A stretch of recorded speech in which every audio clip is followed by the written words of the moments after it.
Time for a look at the scores for the Sunday night, January 12th portion of the Simulated Baseball League. And again, we have a full 15-game scoreboard to go through. So we'll start with the Padres and the Phillies. And Philly wins it 3-2. Rihar Cormier the win, 2-1. Jake Peavy the loss, 8-6. And Tug McGraw saved number 14. In that game, Schmidt hit the only home run for Philly, his 23rd. Yankees beat the Pirates by a 7-4 score. And Pittsburgh has a new closer, I should mention. Mark Melanson's been demoted. Jason Grilli has been moved into that position. Bob Turley 5-9 over Nick Maddox 5-8. Mariano Rivera saved 22 for New York. Yankees get home runs from Mantle, number 39, and Gehrig, number 27. Pittsburgh gets a home run from Kendall, number 8. The Gehrig home run for New York was a grand slam. The Reds beat the Mets 10-7. Danny Jackson gets the win, 9-4. Jerry Koosman the loss, 6-7. And the save to Chapman is his 15th. The Mets have made a pitching change. They have taken Bob Ojeda, who was in the bullpen, and moved him into the starting rotation. R.A. Dickey has been demoted to long reliever. Home runs in this one for Cincinnati. Kluszewski hit number 16, Perez number 18, and Foster number 23, a grand slam. The Indians and Nationals had a slugfest, and Washington wins it 14-13. Pascual Perez the win for the Washington club, obviously being a former Expo. He's 1-1. And the Cleveland loss is charged to Rafael Perez 0-1. Oddly, because of some Indian pitching issues, Perez has been moved to closer starting in the next game. The save to Clippard for Washington was his 16th. Home runs for the Nationals: Raines number 3, Vidro number 4, and Dawson with number 19. For Cleveland, Lofton number 6, Manny Ramirez number 13, Rosen number 11, and Tomei number 17. Mike Jackson has been moved into a setup role because of the issues he had as the Cleveland closer. This afternoon was adjust lineups and pitching around the league as I went through all the clubs and made some modifications. No changes in the personnel, just the roles. The Blue Jays and Rangers, 12-7 Toronto wins, and we have changes on both of these clubs. For Toronto, it's a reshuffling of the bullpen, but the closer remains the same. Texas has changed closers. Neftali Feliz out, Jeff Zimmerman in. In the 12-7 Jays victory, Dave Stieb the win, 7-6. Bert Blyleven the loss, 5-8, and Tom Hinkie got the save, his second. Texas has made a couple of light-up changes. Gary Ward is in for Juan Gonzalez, who has struggled mightily.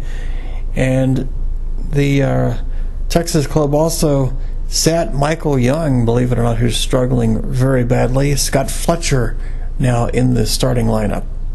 Home runs: Delgado number 19 for Toronto. Franco number 10, that's Julio Franco. Beltre number 24, Palmeiro number 23, Howard number 14, and Hamilton number 13, all for Texas. Howard, of course, being Frank Howard, the former Washington senator. Royals edged the Braves. The final was 6-4. Lou Kochever the win, 4-2. Rafael Soriano 3-4 with the loss. And a save to Holland is 19th. The Braves reshuffled their setup core as well in terms of who's going to get called when. Home runs for the Royals: Mayberry, number 14. And Willie Wilson hit his first. Chipper Jones, number 17 for Atlanta. White Sox beat the Athletics 4-2. Doc White the win, 9-4. Ken Holtzman the loss, 2-10. Hoyt Wilhelm the save, number 15. Wilhelm has not lost his closer's job, but that's in danger. In the home run department in this game, Thomas hit number 28 for the White Sox. The Dodgers edged the Brewers 6-5.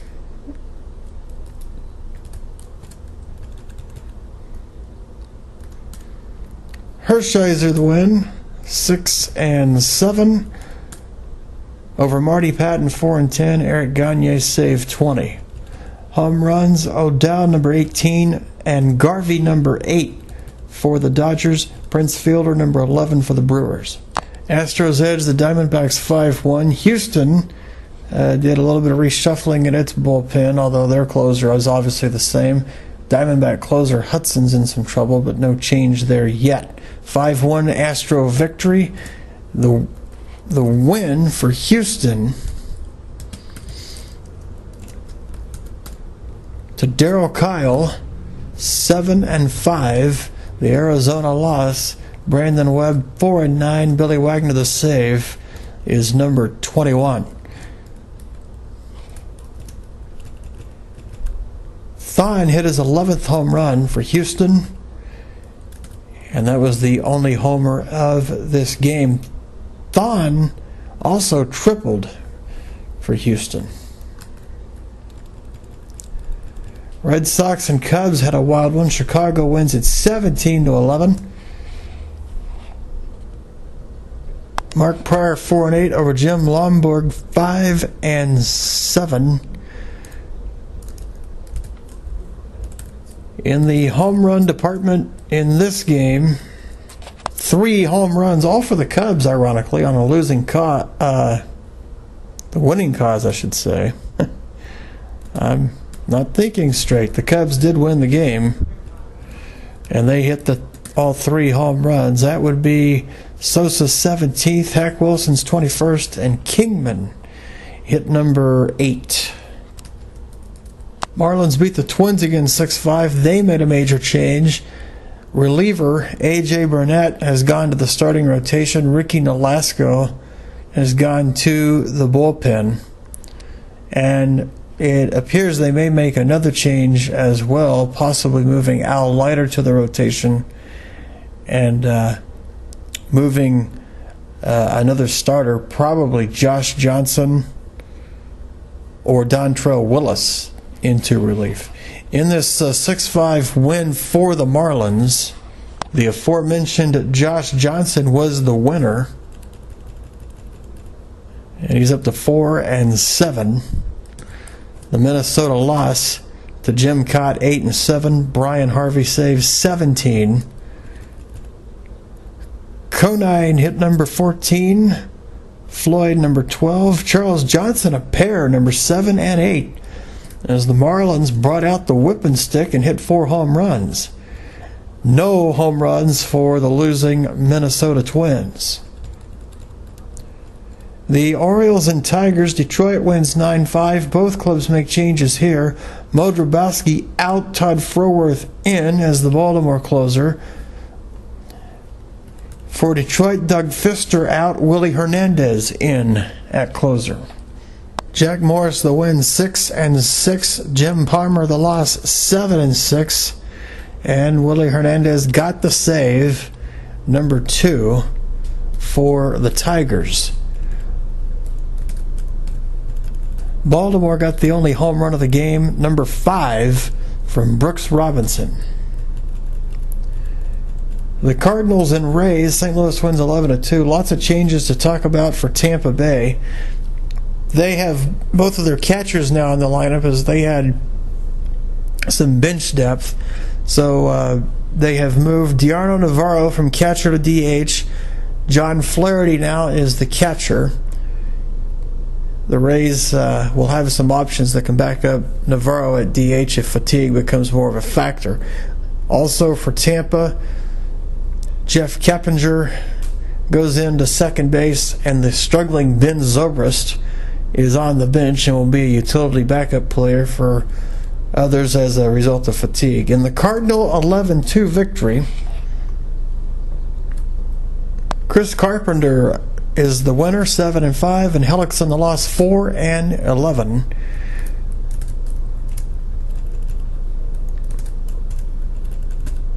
And the Cardinals got a home run from George Hendrick, number 9 for him. The Giants and Mariners had a wild one, 16-10 in favor of San Francisco. Changes here too, as Seattle does some flip-flopping in their bullpen, although the closer remains put. Rob Nin is out in the Giants' closer role, replaced by Jim Willoughby, who's been by far the best relief pitcher for the Giants ball club. Mike Krukow the win, 6-8. Mark Langston the loss, 6-6. Home runs for San Francisco: Ott number 27, Mays number 23, Posey 11, and Matt Williams a pair, numbers 27 and 28. For Seattle, Alex Rodriguez number 12, Rupert Jones number 9, Brett Boone number 8. At least Rodriguez can play in simulated land. He won't be playing in 2014 in the real life of the big leagues, unless something unusual happens we don't know about. The Angels absolutely clobbered the Rockies, as we tell you about the final game on this scoreboard, 27-9. We've had some teams hit the 20s this year, several times actually in this league, but 27 is the most anybody has scored. 27-9, and the Rockies pitching has just been absolutely horrendous. They only have 2 pitchers with a sub-4 ERA.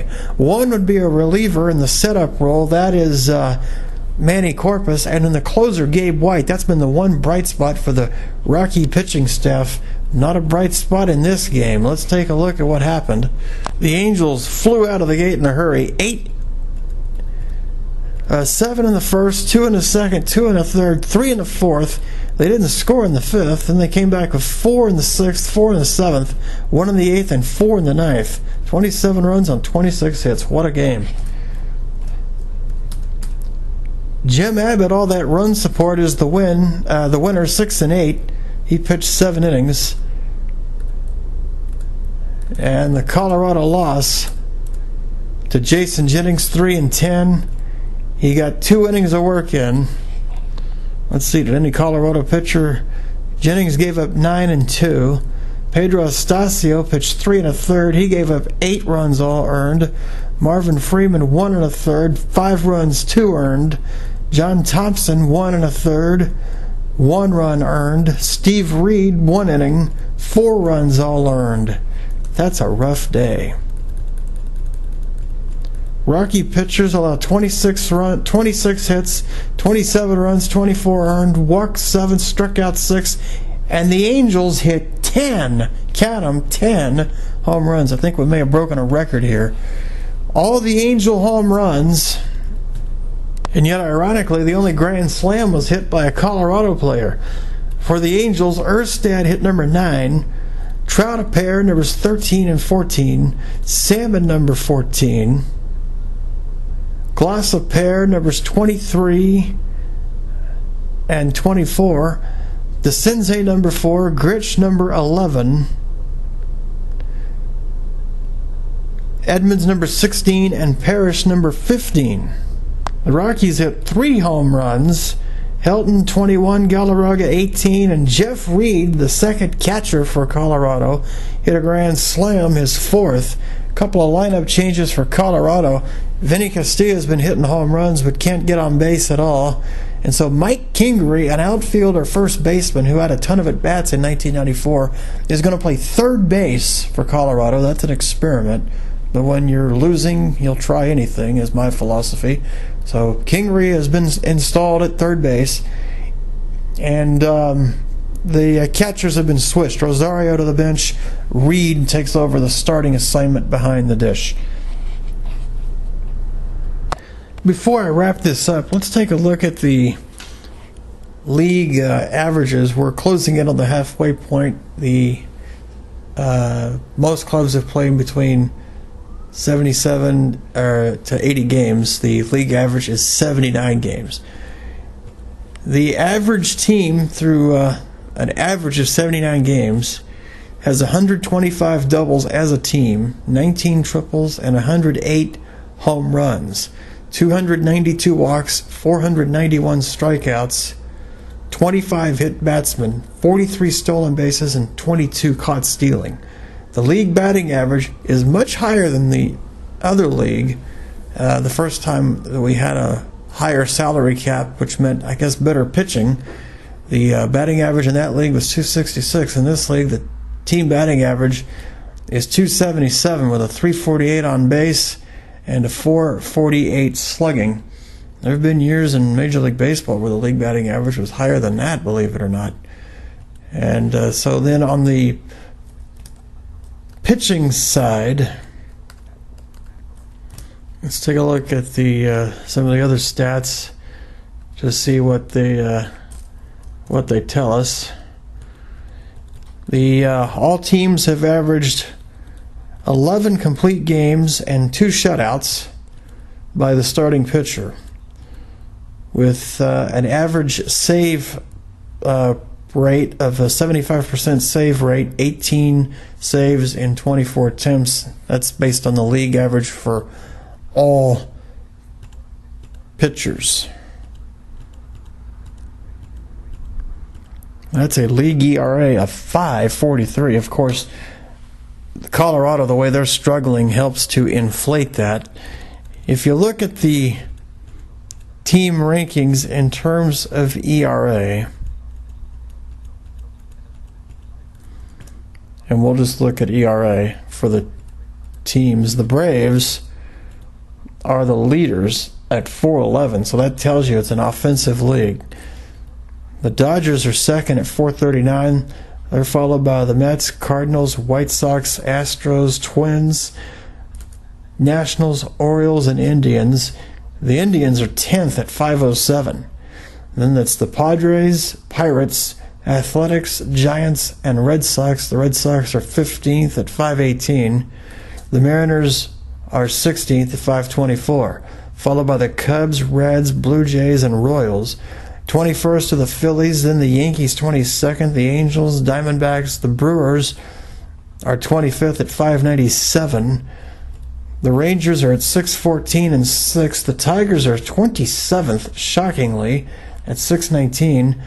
Then the Marlins at 6.31. The Rays at 6.35. The Rockies bring up the rear with a 9.10 team ERA. This has definitely proven to be an offensive league, more so than the original incarnation from last year's league. I guess trying to balance the pitching and hitting the way I did is only helped the hitting more, but maybe the pitching will catch up later. Who knows? That's why it's simulations, and simulations are real life. We love baseball. That'll wrap things up. We'll have more later.